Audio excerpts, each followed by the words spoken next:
Good morning, dear students. I am Mrs. Kalpana Naidu.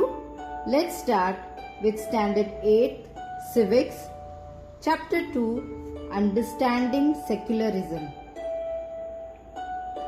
Children, now suppose you are a Hindu or Muslim living in a country where Christians are in majority.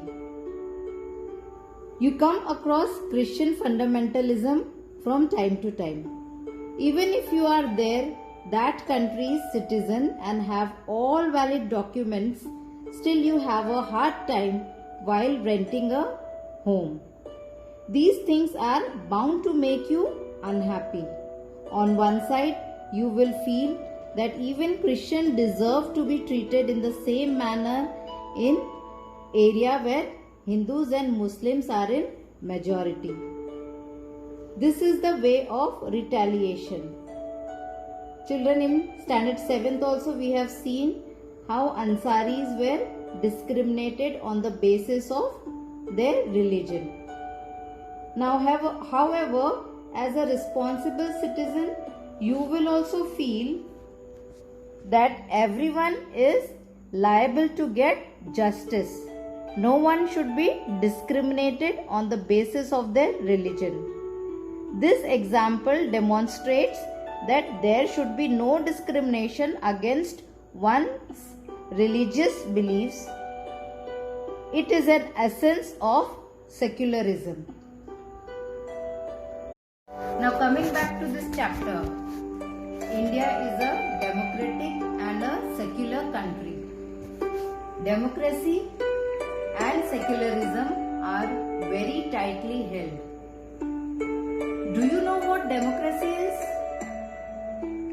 It means a government of the people, by the people, for the people. And children, what is secularism?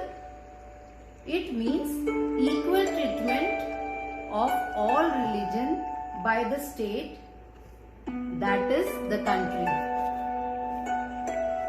India as a country does not encourage a single religion, but any and every religion can be practiced in this land. In fact, many religions like Hinduism, Buddhism, Jainism, Sikhism originated in India, and apart from them, many ethnicities call India their home. That means in India, no one should be discriminated on the grounds of their religious practice and beliefs. This is the essence of secularism.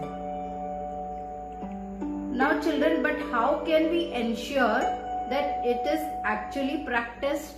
Well, that is what we are going to discuss today through this chapter.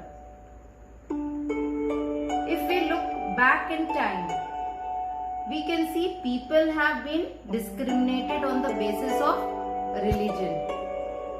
The world history provides us with many examples of discrimination, exclusion and persecution on the grounds of religion.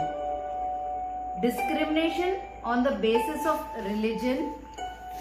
The first horrific example is the chilling execution of Jews under the leadership of Adolf Hitler of Germany. During the Holocaust in Germany, millions of Jews were killed and many more were displaced. Now he prosecuted millions of Jews, claiming that they belong to an inferior race. Now, in contrasting of once being oppressed, the Jew state of Israel treats its own Muslim and Christian minority badly. Again, in Saudi Arabia, the non-Muslim are not allowed to build temples, churches, nor can they gather in public place for prayers. These examples are evidence of members of one religious communities prosecuting or discriminating against member of other communities. This discrimination can take place more easily when one religion is given official recognition by the state at the expenses of other religion. Like Saudi Arabia, it is a theocratic state. Theocratic state means, children, a country that follows one particular religion as state religion. Islam is the state religion of Saudi Arabia. So, how do you determine that India is, its true sense, is a secular country?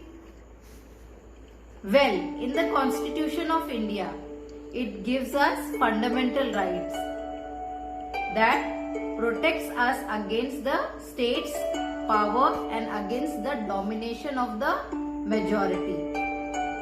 And through these rights, it allows every individual a freedom to live by their religious belief and practice that they believe in, and also interpret them as they want.